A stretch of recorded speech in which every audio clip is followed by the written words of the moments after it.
Bonjour, c'est le 14 mars aujourd'hui. Des promesses ont été faites au niveau du gouvernement afin que nous puissions circuler librement sans avoir à nous soucier de porter un masque ou autre signe extérieur de faiblesse. Bon, j'ai l'impression que ce masque et cette mascarade auxquels nous avons subi les difficultés pendant plusieurs mois où on est, vont recommencer après que l'un ou l'autre de ces prétendants au trône suprême de la royauté républicaine de France aura été élu, s'il l'est, si les élections puissent avoir lieu, nous verrons bien. En attendant, avec tout ce qui se passe actuellement, j'ai presque la certitude qu'une grande peur, une de plus, celle-là s'est emparée de la Terre. Cette grande trouille mondiale se divise en deux parties, divise les populations de la Terre en deux parties. Celle, la peur provoquée par le tsar Poutine, afin de récupérer une grande province de la grande Russie tsariste d'avant. Il l'a fait en agitant le drapeau noir d'une guerre atomique et aussi pour mettre fin aux attitudes artistiques du président de l'Ukraine. Vous savez, ce petit comédien qui s'agite dans tous les sens pour essayer de se faire valoir et de se faire plaindre et se présenter comme étant un président authentique pour son pays. Je ne le juge pas, je ne le connais pas. Je sais seulement qu'il a fait beaucoup d'artistes, d'œuvres artistiques, et c'est comment dirais-je, il amusait beaucoup la galerie selon l'expression. Il n'est pas le seul, du reste, comme président à l'avoir fait, mais actuellement, il était un peu le seul à se promouvoir. Alors, avec lui, derrière lui, se rangent ceux qui font partie de, comment dirais-je, de l'OTAN, le grand bazar, comme disait M. de Gaulle, l'OTAN. Si on n'appartient pas à l'OTAN, on est autant n'emporte le vent. On est laissé pour compte, comme si demain l'OTAN pourrait faire grand-chose. Être indépendant de l'OTAN, c'est garder une autonomie totale par rapport à une autre guerre ou agitation que les autres pays voudraient bien mettre ailleurs. C'est être indépendant, c'est avoir sa liberté personnelle, étatique, sur le pays que l'on gouverne. Mais ça, on ne pense pas à ça. On pense que l'Europe, qui n'est qu'un cinéma sans comment dirais-je, sans raison, continue à essayer d'étendre ses tentacules.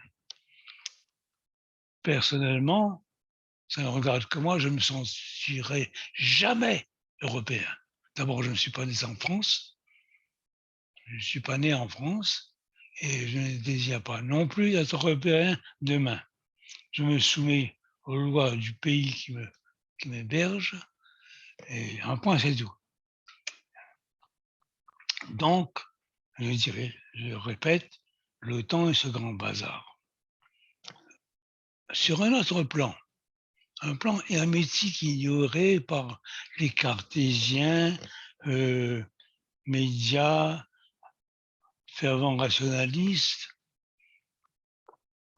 et tous ces gens qui sont dans l'ordinaire de la vie, auquel j'appartiens encore du reste. Sur un plan hermétique, il existe autre chose. Nous ne sommes pas gouvernés que par ce que nous voyons. Nous sommes gouvernés aussi par des archanges, des anges, des saints de gloire et par, qu'on le veuille ou pas, par un Dieu tout-puissant, invisible mais présent, qui ne se manifeste pas comme ça à chaque instant pour parler aux uns et aux autres. Il ne m'a pas parlé non plus, rassurez-vous. Je ne suis pas un visionnaire ni un ratatiné du cerveau à ce point. Mais sachez aussi que dans ce plan hermétique, dans ce cosmos divin, des grandes entités de lumière veillent. Je ne veux pas vous refaire l'histoire des dieux de l'Olympe, mais leurs vibrations, que l'on ne croit ou pas, existent toujours et se répandent sur nous afin de veiller à notre bon conditionnement et à vivre un peu selon l'esprit pour ceux qui croient encore. Il y a des grands psychiatres très connus qui passent sur la chaîne, qui parlent de ces choses-là, parce qu'ils se sont penchés sur autre chose que sur les écrits qu'ils ont récupérés en université.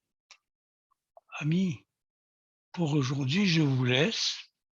Je ne vais pas vous en continuer davantage, mais sachez seulement que beaucoup de saints de gloire que vous ignorez, comme le saint Padre Pio, comme le saint Nectaire de Guina, comme le saint Padre Pio, comme comment dirais-je, le saint curé d'Ars et d'autres saints de grande valeur qui se sont éteints dans la lumière et des parfums cosmiques, veillent heureusement sur nous et même sur ceux qui ne le demandent pas.